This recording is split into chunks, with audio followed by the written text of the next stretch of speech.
नमस्कार, मैं हूं आपके साथ पूर्वी राय और आप देख रहे हैं तक्षशित न्यूज। इंदौर के राऊ विधानसभा क्षेत्र के सिंधाड़ा गांव के लोगों ने राम भक्ति की एक नई मिसाल पेश की है, जिसमें ग्रामीणों ने अपने गांव से 1 करोड़ 30 लाख रुपए का चंदा इकट्ठा करके अपने गांव में भव्य राम मंदिर का निर्माण किया है, जो कि हुबहू अयोध्या के राम मंदिर से मिलता जुलता है।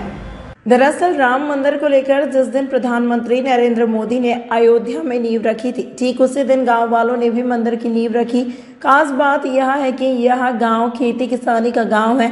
चंदा इकट्ठा करने के लिए प्रति बीघा 2100 रुपए गांव वालों ने चंदा तय किया और पहली बार में 45 लाख रुपए इकट्ठा हुए और उसके बाद जैसे जैसे मंदिर निर्माण होता चला गया वैसे वैसे फिर से इसी तरह ग्रामीणों ने चंदा इकट्ठा करते गए और आज की तारीख में गांव वालों ने 1 करोड़ 30 लाख रुपए चंदा इकट्ठा कर भव्य राम मंदिर निर्माण किया है।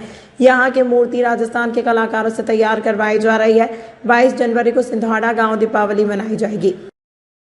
मंदिर के लिए हमने हर किसान से 2100 रुपए प्रति बीघा के हिसाब से चंदा इकट्ठा किया था।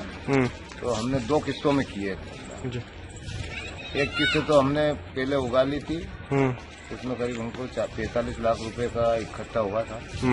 दूसरी किस्त में हमको 40 लाख रुपए का इकट्ठा, वैसे करीब 85 लाख रुपए इकट्ठे हुए थे।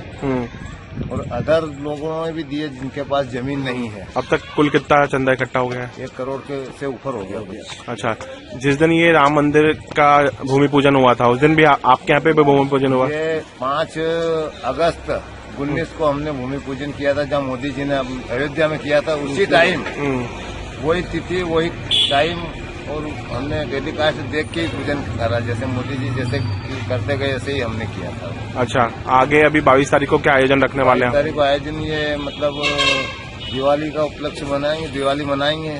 हाँ, इसकी मूर्ति भी बता रहे हैं कि आपने राजस्थान से बुक की है? राजस्थान से हमने मूर्ति में स्वयं गया था साथ में, और 3,05,000 की मूर्ति का हमने ऑर्डर दिया है, बन के तैयार हो रही है।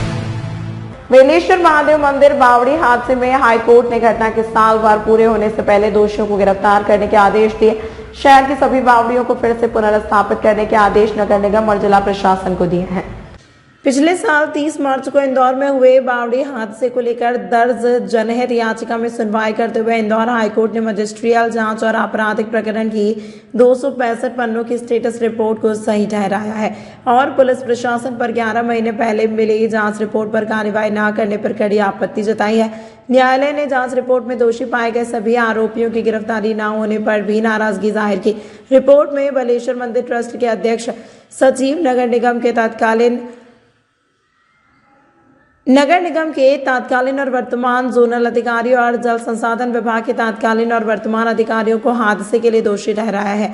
न्यायमूर्ति विवेक रूसिया और न्यायमूर्ति अनिल वर्मा की डबल बेंच ने याचिका पर सुनवाई करते हुए शहर की सभी बावड़ियों और पौराणिक कुओं को संरक्षित करने के आदेश दिए हैं, जिसमें बेलेश्वर महादेव की वह बावड़ी भी शामिल है, जिसे घटना के बाद निगम के मिट्टी डालकर पूरी तरह से बंद कर दिया था। इस मामले में पूर्व पार्षद महेश गर्ग और कांग्रेस नेता प्रमोद द्विवेदी ने वकील मनीष यादव और वकील अदिति मनीष यादव के माध्यम से 2 जनहित याचिका दायर कर उच्च न्यायालय से हस्तक्षेप की मांग की थी। निगम के 3-4 दोषियों के नाम आए हैं जो मजिस्ट्रियल जांच रिपोर्ट में थे। इसमें AR अरोलिया थे, एक खान करके कोई थे और एक प्रभात तिवारी करके एक अधिकारी थे। ऐसे करके तत्कालीन और वर्तमान जोनल अधिकारी, जल संसाधन के तत्कालीन और वर्तमान अधिकारी समेत कई लोगों को उसमें दोषी पाया गया है। उनके खिलाफ कार्रवाई की कोर्ट ने कड़े निर्देश दिए हैं। सर, क्या माना जाए जो बेलेश्वर बावड़ी जो थी, इसको प्रशासन ने कहीं न कहीं निगम प्रशासन ने उसको बंद कर दिया था, क्या इसे भी वापस से खोला जाएगा? बिल्कुल, बेलेश्वर बावड़ी के साथ में उस समय तत्काल प्रशासन ने कई बावड़ियों को बुर दिया था। तो अब कोर्ट के आदेशानुसार सभी को इनको पुनर्जीवित करना पड़ेगा, खाली करना पड़ेगा और उनको चालू करके उनका मेंटेनेंस करना पड़ेगा। इसके साथ में जो समिति थी बेलेश्वर महादेव मंदिर, क्या समिति के जो करता था उनके खिलाफ भी कायमी हुई थी, तो क्या उनकी गिरफ्तारियां भी होगी? बिल्कुल, निश्चित रूप से उनकी गिरफ्तारी होगी कोर्ट ने, क्योंकि 30 मार्च के पहले घटना 30 मार्च की है, तो घटना के 1 साल के अंदर इसको करने के निर्देश दिए हैं। चालान पेश करना है, तो चालान पेश करने के लिए निश्चित रूप से उन आरोपियों को गिरफ्तार करना पड़ेगा पुलिस को। थाना नानाखेड़ा क्षेत्र के अंबेडकर नगर में रहने वाले यश जायसवाल के घर के बाहर से ई-रिक्शा हुआ चोरी। बता दें कि यश जायसवाल पिछले 2 सालों से ऑटो रिक्शा चलाने का कार्य करते हैं और साल भर पहले इन्होंने ई रिक्शा का संचालन शुरू किया था। ई रिक्शा को चार्जिंग पॉइंट पर लगाकर वह सो गए थे। इसी दरमियान 18 तारीख की रात में लगभग 2:30 बजे 2 व्यक्ति सीसीटीवी कैमरे में ई रिक्शा को ले जाते हुए दिखाई दिए हैं। इसके बाद यश ने थाना नानाखेड़ा पहुंचकर शिकायती आवेदन दिया है। वहीं यश का कहना है कि 18 तारीख से अभी तक रिपोर्ट नहीं लिखी गई और न ही कोई कार्रवाई की गई है। क्या आपका ई रिक्शा चोरी हुआ है? क्या घटना और कब की घटना हैगी, क्या बोलते हैं, 18 तारीख की हैगी घटना है। रात को चार्जिंग में लगाई थी हमने गाड़ी, चार्जिंग में से निकाल के वो ले गए हैगे। 2 जने ने, एक ने टोपी लगा रखी थी और एक ने टोपा पहन रखा था ऐसा। फिर वो ना धक्का मार के खुद ही आगे ले गए और चौराहे से चल्लू करके खुद आ गए थे। और हमने कार्रवाई करी है, आवेदन लिया है हमसे, तो कार्रवाई करने लग गए हैं। कौन सी जगह से चोरी हुई है? अम्बेडकर नगर से मकान नंबर 115, वहां से धक्का मार के खुद ही लगा है। वो चौराहे पे से आते थे, चलते बने वो। आपका नाम? मेरा नाम यश जायसवाल। जोन 12 हरसिद्धि की टीम ने बड़ी कार्रवाई करते हुए लोहा मंडी से अमानक स्तर की बड़ी मात्रा में डिस्पोजल पकड़े। मौके पर ही 30,000 रुपए का फाइन कर पूरे माल को जब्त किया गया। नगर निगम की टीम रोज की तरह दौरे पर थी, तभी एक ट्रक से डिस्पोजल से भरे बक्से दिखे, जिस पर मौके पर पहुंची टीम ने सर्च किया तो 20 कार्टन प्रतिबंधित डिस्पोजल के मिले। मौके पर नगर निगम की टीम से उसे जब्त कर 30,000 रुपए का फाइन किया गया और सख्त चेतावनी दी गई। लोहा मंडी में राउंड के दौरान पाया गया था एक ट्रक के द्वारा माल उतारा गया है किसी गोडाउन में, तो जाके चेक किया गया तो वहाँ पर अमानक स्तर के 20 कार्टून डिस्पोजल प्रतिबंधित जो थे, वो सिंगल यूज प्लास्टिक के, वो मिले। फिर वहाँ से हमने कार्रवाई करी। आयुक्त महोदय के आदेश अनुसार, एडिशनल सिद्धार्थ जैन सर के आदेश अनुसार उस पर 30,000 का फाइन बनाया। उस माल को हमने टिंचिंग ग्राउंड नेपरा के जो प्लांट है वहाँ पे जमा करा दिया गया है और आगे से हिदायत भी दी है कि अगर उस गोडाउन में दोबारा से ये उस माल का परिवहन या कुछ ऐसा कार्रवाई गतिविधि की जाती है तो उसका बड़ी कार्रवाई की जाएगी। किस तरह की अमानक चीजें हैं और क्या क्या था उसमें, जैसे पॉलिथीन वगैरह भी थी?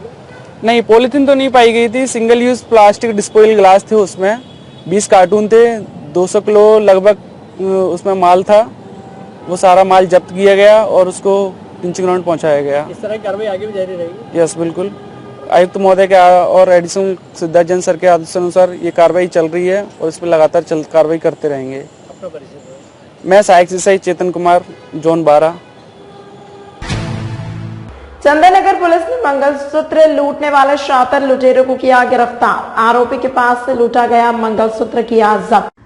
दरअसल इंदौर के चंदननगर थाने पर सुनीता पति गणेश भावसार निवासी धामनोद ने शिकायत दर्ज कराई थी कि वह 15 जनवरी को चंदननगर थाना क्षेत्र के दामोदर नगर में थी, जहां एक आरोपी के द्वारा उनका मंगलसूत्र लूट लिया था, जिसकी रिपोर्ट चंदननगर थाने पर की गई थी, जिसमें सीसीटीवी कैमरे में फुटेज के बाद और मुखबिर की सूचना के आधार पर पीयूष प्रजापत निवासी पंचमूर्ति नगर को पुलिस ने पकड़ा।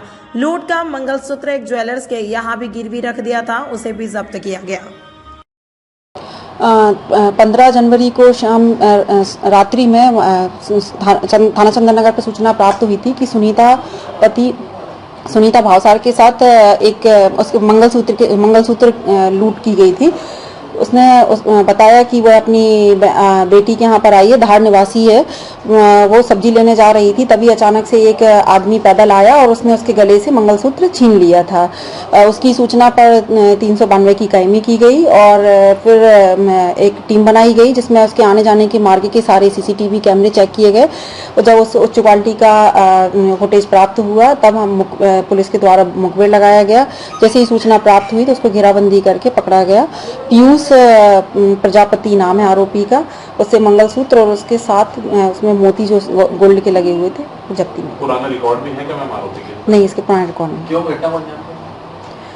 इसने घटना को अंजाम बस पैसे की जरूरत थी और उसने क्या किया कि अपनी दादी को बताया कि मेरे दोस्त का मंगलसूत्र है, आप इसको गिरवी रख दो। तो दादी उसकी जो उसका एक पास का जिसका आना जाना रहता था, ऐसे एक ओम ज्वेलर्स करके है, तो उसके यहाँ जाके उसने गिरवी रख दिया। तमाम महत्वपूर्ण खबरों के लिए देखते रहिए तक्षशित न्यूज।